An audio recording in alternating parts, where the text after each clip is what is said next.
Olá, pessoal. Na última aula, a gente discutiu o método de imagens, que é uma maneira de encontrar uma solução para um sistema complicado, considerando um sistema mais simples, né? Desde que a solução obtida para o problema simples satisfaça a mesma equação de Poisson e as mesmas condições de contorno do problema complicado, na região de interesse, a gente sabe que a solução é única, então a gente encontrou a solução correta. Na aula de hoje, a gente vai aplicar o método de imagens para mais um exemplo, que não é tão simples quanto discutido na aula passada, mas para a gente praticar um pouco mais esse método. Então, só para a gente relembrar brevemente o que a gente discutiu na aula passada. Na aula passada, a gente queria resolver o seguinte problema. A gente tinha aqui um plano condutor aterrado, ou seja, o potencial dele era mantido, né, em toda a sua superfície é constante e é zero. E aqui estava uma carga positiva, perto desse condutor. Tá? Então, esse condutor ia ter uma carga negativa induzida, de tal forma a manter o potencial nele constante. E a gente viu que a gente conseguia resolver esse problema considerando um problema muito mais simples. Simplesmente um problema de duas cargas pontuais. Uma com uma carga menos Q e outra que era a carga original que a gente tinha nesse problema aqui. E a gente viu que o potencial gerado por esse problema satisfaz todas as propriedades que o potencial desse problema aqui tinha que satisfazer nessa região do espaço. Então, a gente pode usar a solução desse caso aqui na direita para encontrar a solução, né, do caso de interesse, obviamente lembrando que as soluções só são iguais nessa região do espaço. E por que esse método é chamado de método de imagem? Eu não cheguei a mencionar isso na aula passada, mas a ideia é que essa carga aqui imaginária, né, que a gente coloca, na verdade, para resolver um outro problema, usando a solução desse outro problema, encontrar a solução do problema que a gente quer, essa carga aqui ela tem uma cara de uma imagem, né? Como se esse plano condutor fosse um espelho e essa carga aqui tivesse uma carga imagem aqui. Então, a gente chama algumas vezes essa carga de uma carga-imagem. O que é importante a gente manter em mente? Que são dois problemas diferentes, em princípio, né? Então, no problema da direita, não existe plano condutor, eu realmente só tenho duas cargas pontuais. No problema da esquerda, eu não tenho essa carga-imagem, eu tenho essa carga pontual e o meu plano condutor. São dois problemas diferentes, mas a solução de um problema pode ser usada para encontrar a solução da outra. Então, na aula de hoje, eu quero discutir um outro problema clássico também, que é muito parecido com esse que a gente discutiu agora, mas é um problema onde, em vez de um plano, eu tenho uma esfera condutora. Então, imagina aqui que eu tenho uma esfera sólida, ela é condutora, então pode ser, sei lá, uma esfera metálica, e eu coloco perto dela uma carga menos Q, tá? A uma certa distância do centro da esfera. De novo, eu vou assumir que essa esfera está aterrada, certo? Então, o potencial dessa esfera vai ser zero. Tá? E aí, nesse caso, novamente, eu sei que essa carga, aqui eu estou assumindo uma carga negativa, só para mudar um pouco, né? Então, essa carga negativa, ela vai induzir uma carga positiva na superfície da minha esfera. Eu, em princípio, não sei qual é essa distribuição de cargas, então eu não posso usar as expressões usuais para calcular o potencial nesse caso. Eu não posso calcular o potencial como uma integral da densidade de carga, porque eu não sei qual é essa carga induzida. Por outro lado, eu sei o seguinte sobre o meu potencial. Né? Nessa região do espaço aqui, ou seja, fora da minha esfera, eu sei que ele satisfaz a equação de Poisson, Laplaciano de V igual a menos ρ sobre epsilon zero, só que fora aqui da minha esfera, eu só tenho uma carga, que é essa carga pontual, e a densidade da carga pontual a gente sabe que é uma delta de Dirac, certo? Então, isso aqui vai ser menos 1 sobre epsilon zero, menos Q, delta de R, menos a posição da carga, né? Então, essa delta de Dirac faz esse papel da minha densidade de cargas para uma carga pontual. Tá? Daqui a pouco a gente vai especificar o sistema de coordenadas e a gente vai identificar qual é esse vetor posição da carga, mas é essa equação que o meu potencial satisfaz aqui fora. Aqui fora eu só tenho essa carga aqui, então essa equação de Poisson que ele satisfaz. Quais são as condições de contorno? Bom, As condições de contorno são: quando R vai para infinito, meu potencial é zero, é isso que eu estou assumindo para fixar o meu potencial. Né? Quando eu falo que a minha esfera está aterrada, na verdade eu estou falando que o potencial da esfera é o mesmo do infinito. Então, nesse caso, eu vou assumir que o potencial de R indo ao infinito é zero. E, portanto, o potencial na casca da esfera, ou seja, eu vou chamar de Rzinho igual a Rzão, que é o raio da esfera, também tem que ser zero. Então, meu problema está completamente definido aqui. Eu tenho a minha equação de Poisson, que eu teria que resolver, e as minhas condições de contorno. Uma condição de contorno é na casca da esfera, a outra é aqui no infinito. Tá? Então, vamos lá, vamos tentar resolver esse problema, tá? Usando o método de imagens. Tá? Então, o que a gente vai querer resolver? A gente vai querer encontrar o potencial aqui fora. Certo? Dentro da esfera, a gente sabe que o potencial é trivial. O potencial é sempre constante dentro de um condutor. Então, se eu encontro o valor do potencial na superfície, eu sei que é o mesmo valor dentro do condutor. Então, de fato, a gente só quer encontrar o potencial aqui fora. Tá? Novamente, aqui fora o potencial satisfaz a equação de Poisson. E se eu quero encontrar ele aqui fora usando o método de imagens, eu não posso colocar uma carga fora da minha esfera, porque isso modificaria a equação de Poisson. Tá? Se eu coloco, vamos supor, uma carga imagem aqui, tá? Vamos supor que eu coloco uma carga mais que aqui, o meu potencial nessa região aqui, ele vai satisfazer outra equação, que não é essa aqui, onde eu só tenho uma única carga pontual, eu ia ter duas. Né? Então, isso é só uma maneira da gente mais ou menos tentar ir pensando onde que a gente poderia colocar essa carga imagem. Tipicamente, essa carga imagem a gente vai colocar ela num lugar onde a gente não quer encontrar o potencial, certo? Ou onde o potencial é simples de ser encontrado, então a gente não precisa usar o método de imagem. Nesse caso, é dentro da minha esfera. Tá? Então, vamos tentar isso. Vamos tentar colocar a minha carga imagem aqui dentro, a uma distância d' do centro da minha esfera, tá? E com uma carga q'. Tá? Então, por enquanto, a gente não vai especificar quem é d' e q', a gente vai tentar encontrar esses valores depois. Certo? Então, o meu potencial é o potencial de duas cargas pontuais. Né?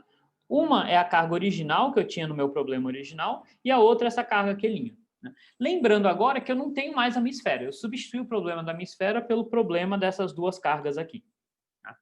Essa é a essência do método de imagem. Então, vamos ver. Bom, primeiro eu sei que aqui fora o meu potencial satisfaz a equação de Poisson. Né? Porque aqui fora eu continuo tendo só essa carga vermelha aqui, essa carga menos Q, e, portanto, o potencial satisfaz a mesma equação de Poisson que o potencial do caso da esfera condutora mais a carga satisfazia também. Certo? Então, isso aqui vai ser Q sobre ε0, delta de R. Aqui eu já estou estabelecendo um sistema de coordenadas, eu estou chamando esse eixo aqui de eixo Z, só por conveniência. Então, a posição dessa minha carga é D na direção Z, certo? Esse é o vetor posição da minha carga. O vetor posição dessa minha carguinha aqui é D' na direção Z. Tá? Então, aqui eu vou ter menos D na direção Z, que é justamente a posição da minha carga vermelha aqui, negativa. Tá? Então, eu não modifiquei a equação de Poisson. Né? Eu troquei o meu problema, mas o meu potencial satisfaz exatamente a mesma equação de Poisson que satisfazia antes. Então, beleza, a primeira propriedade está satisfeita. A segunda propriedade é que o meu potencial tem que ir a zero no infinito. E se a gente analisar esse potencial aqui, a gente vê que quando o Rzinho vai a infinito, né, ele vai ficar muito maior que esse D ou esse D', e aí, portanto, esse potencial vai a zero. Então, isso também está satisfeito nesse meu novo problema aqui. A última coisa que a gente tem que verificar, que é a mais difícil, obviamente, é se o potencial satisfaz essa condição de contorno. Ou seja, se eu analisar o potencial num raio R aqui, que agora é um raio R imaginário, né? Nesse novo problema não existe esfera, é um raio R que eu estou escolhendo olhar, obviamente, por causa do problema anterior, mas o que eu quero é que se eu olhar para uma casca esférica aqui de raio R, eu quero que o meu potencial seja zero dentro dessa casca, certo? Então, a gente precisa verificar se isso de fato é verdade, né? Já, obviamente, adianto para vocês que a gente vai conseguir satisfazer essa condição de contorno se a gente escolher o valor de Q' e D' corretamente, certo? Bom, como é que eu posso escolher ou adivinhar esses valores? Eu não vou adivinhar, né? Na verdade, eu vou usar essa expressão para o meu V, com os valores de Q' e D' indeterminados, e aí eu vou impor essa condição. Impondo essa condição, eu vou conseguir encontrar esses valores de Q' e D'. Certo? Então, esse vai ser o raciocínio que a gente vai seguir. Então, vamos lá. Agora vai ser fazer essas contas, certo? Mas a ideia geral a gente já tem.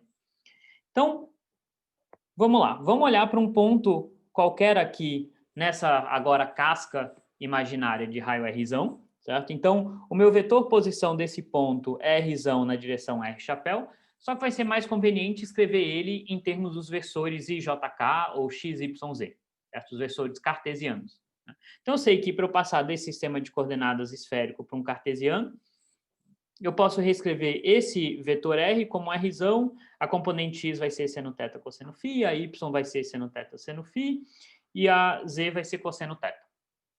E aí eu preciso calcular, eu quero escrever isso aqui de uma maneira mais explícita, eu quero calcular esses módulos aqui, que aparecem no meu potencial. Então, vamos lá. O módulo de R menos D, né, eu vou pegar esse vetor aqui, substituir, ou subtrair a componente z dele por d e calcular o módulo ao quadrado disso, né? Se eu fizer essa conta, né, eu tenho que pegar essa componente ao quadrado, mais essa ao quadrado, mais essa daqui, menos d, tudo isso elevado ao quadrado, e sair trabalhando essas expressões, certo? Vão ter o seno de φ e o cosseno de φ, eles vão acabar se cancelando, vai aparecer um cosseno ao quadrado, mais um seno ao quadrado, e aí eu consigo reescrever essa expressão dessa maneira aqui. De maneira análoga para o D', se eu calcular o mesmo módulo, eu vou ter uma expressão completamente idêntica, mas aqui vai aparecer o D'. Certo? Então, o nosso potencial, ele tem essa cara aqui. Tá? Ele tem dois termos, um com uma carga Q' e uma distância aqui que depende de D', e a outra com uma carga Q e uma distância que depende de D. Certo? Então, essa é a cara do nosso potencial. O que a gente vai querer fazer agora, né? Bom, é calcular ele no raio Rzinho igual a Rzão, né? Na verdade, aqui eu já tinha feito isso. Tá?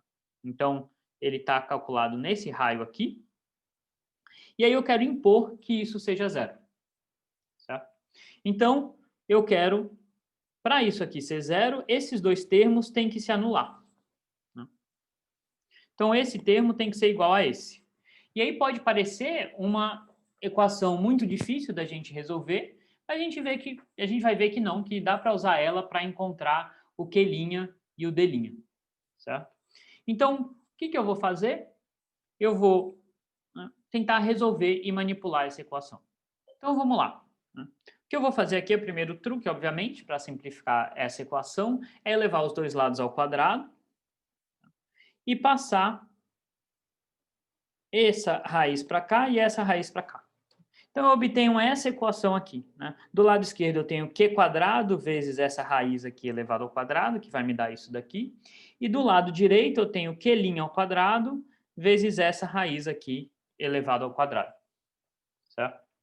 Então, o próximo passo é eu vou querer colocar tudo que depende de θ em evidência. Certo? Então, eu quero agrupar os termos que dependem do ângulo θ.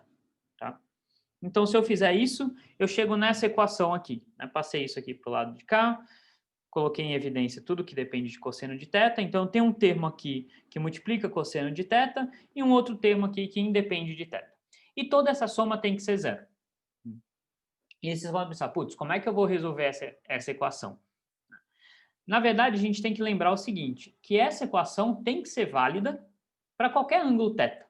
Certo? Então, eu quero que o meu potencial seja nulo nessa casca, significa que o valor dele tem que ser zero, independente do ângulo de θ. Então, sei lá, para θ igual a zero, θ igual a π, π sobre 4, qualquer valor de θ, eu quero que o meu potencial sempre seja zero aqui.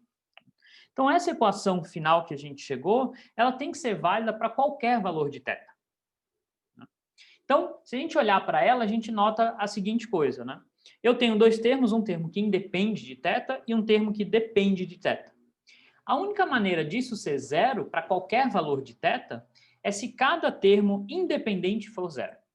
Por que isso? Porque vamos imaginar que para um certo valor de θ especial, essas duas coisas se cancelam. E aí eu satisfaço a minha equação. Mas se eu mudar um pouquinho o valor de θ, as coisas não vão mais se cancelar. Então, a única maneira de eu continuar mantendo a minha equação válida é se cada termo individualmente for zero. Tá? Então, uma outra maneira da gente ver isso é que a gente pode pensar, bom, isso aqui tem que ser válido para qualquer valor de θ, deixa eu escolher um valor de θ especial. Por exemplo, θ igual a π sobre 2. Também, essa equação também tem que ser válida para θ igual a π sobre 2, para qualquer valor de θ. Né? Então, se eu escolho θ igual a π sobre 2, eu escolhi isso justamente porque o cosseno de π sobre 2 vai dar zero. Então, isso implica que a minha equação agora, né, o primeiro termo desaparece, porque o cosseno é zero, e eu vou ter, então, que isso daqui vai ter que ser igual a zero. Tá?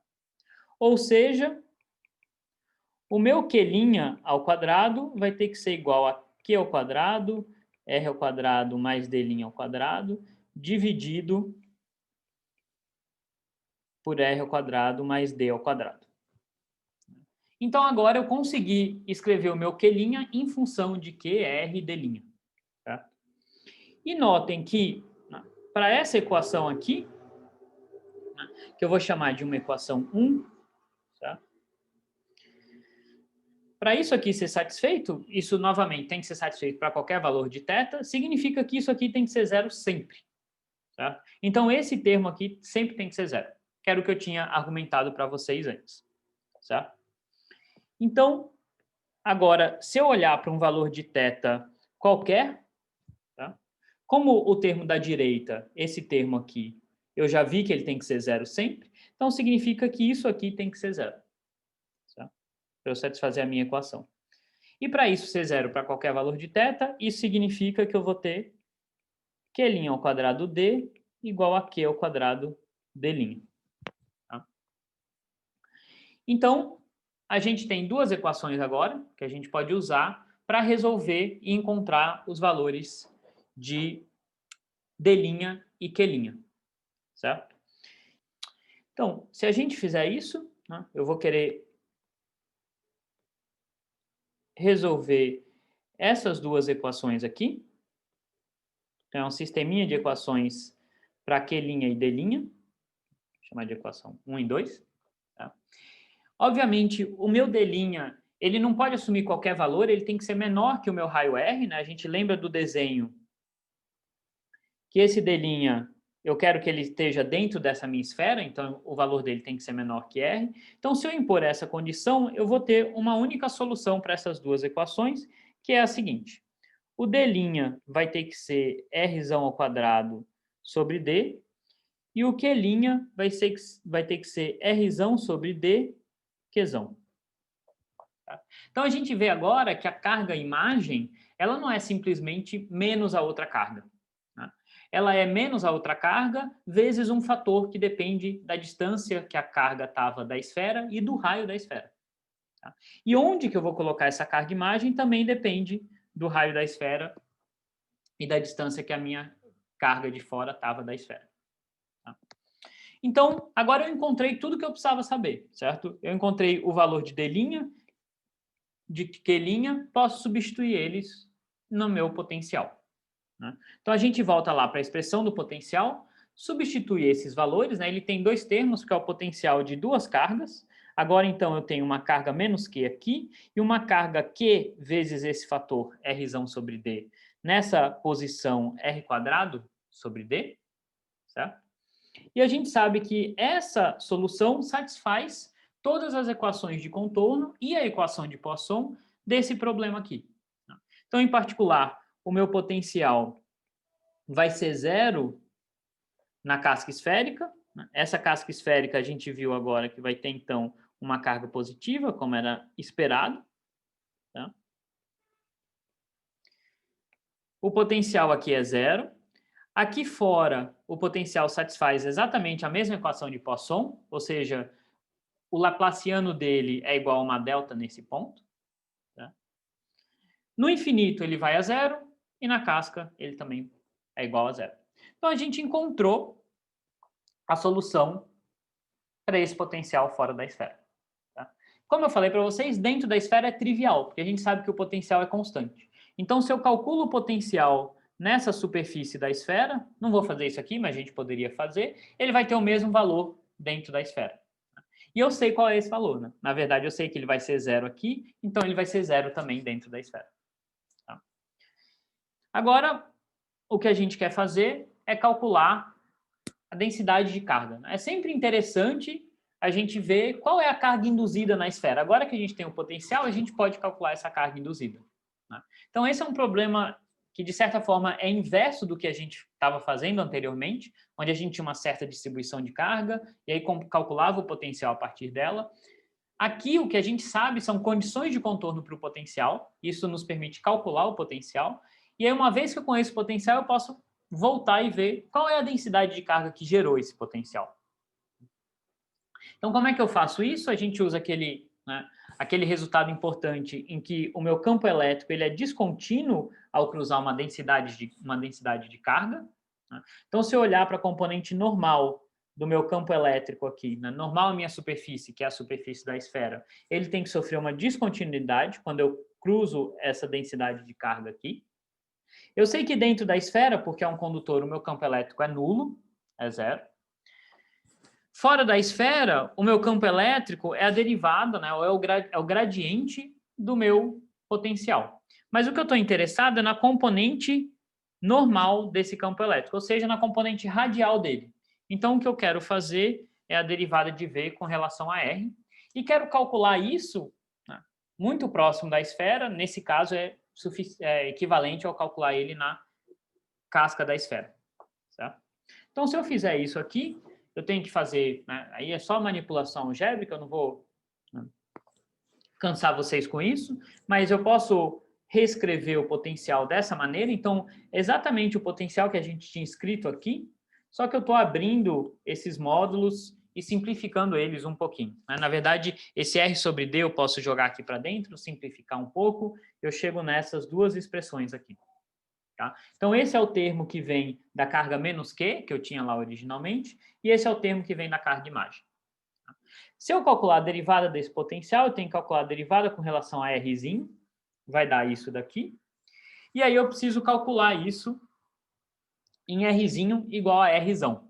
Certo? Então, a minha densidade superficial de carga vai ser menos ε0 dV/dr, calculado em Rzinho igual a Rzão.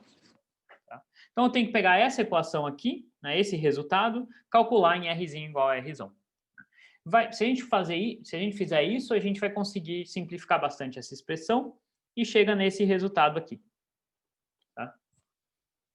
Então, é uma expressão bem simples, tem um monte de constantes, mas a gente vê uma coisa interessante, que essa densidade de carga depende de cosseno de θ. Tá? Então, quem que era o cosseno de θ? Bom, eu defini o meu eixo Z aqui, certo? Então, o θ é esse ângulo aqui. Tá? Então, conforme eu vou mudando esse ângulo, conforme eu vou andando na casca da esfera, a nossa densidade de carga vai mudando. Certo? Que cara que ela tem, dá para a gente analisar, não é tão difícil, né? Mas eu vou mostrar o resultado para vocês aqui. Ela tem essa cara, perto da minha carga, ou no eixo Z, eu tenho uma densidade máxima, que é o esperado, né? A gente esperaria que as cargas da esfera elas fossem atraídas por essa carga negativa aqui, então elas se aglomerassem nessa parte da esfera. E conforme eu vou andando para fora, para trás, né, ou me afastando da carga, essa densidade de cargas vai ficando cada vez menor. Né? Então aqui eu vou ter uma densidade máxima, aqui eu vou ter uma densidade mínima. Tá? Um outro resultado interessante também da gente verificar, que eu não vou fazer as contas para vocês, mas, de novo, não é difícil, é calcular quanto vale o campo elétrico, né, dessa distribuição de cargas. Eu tenho o meu potencial, se eu calcular menos o gradiente desse potencial, eu encontro o campo elétrico. Tá? Eu sei que dentro da minha esfera o campo elétrico é zero, porque eu tenho um condutor, mas fora da esfera eu vou ter um campo elétrico não nulo, obviamente. E esse campo elétrico vai ser gerado por quem? Ele vai ser gerado pela carga negativa aqui, mais a carga induzida na superfície da minha esfera. Então, a cara desse campo elétrico, eu vou mostrar para vocês, é essa daqui. Tá? Então, ele sai da minha esfera e entra na minha carga negativa, como é esperado, porque a gente sabe que a esfera tem uma carga positiva induzida nela. E ele tem essa cara aqui. Em particular, ele é sempre normal à superfície da esfera. Como a gente esperaria, porque a gente lembra que num condutor eu não posso ter uma componente do campo tangencial à superfície. Tá? Então, de fato, o campo elétrico é sempre normal à superfície e ele sai da minha esfera, portanto, e entra na minha carga. Então, tem essa cara aqui, essa distribuição de cargas. Tá? Então, esse foi só mais um exemplo do método de imagem.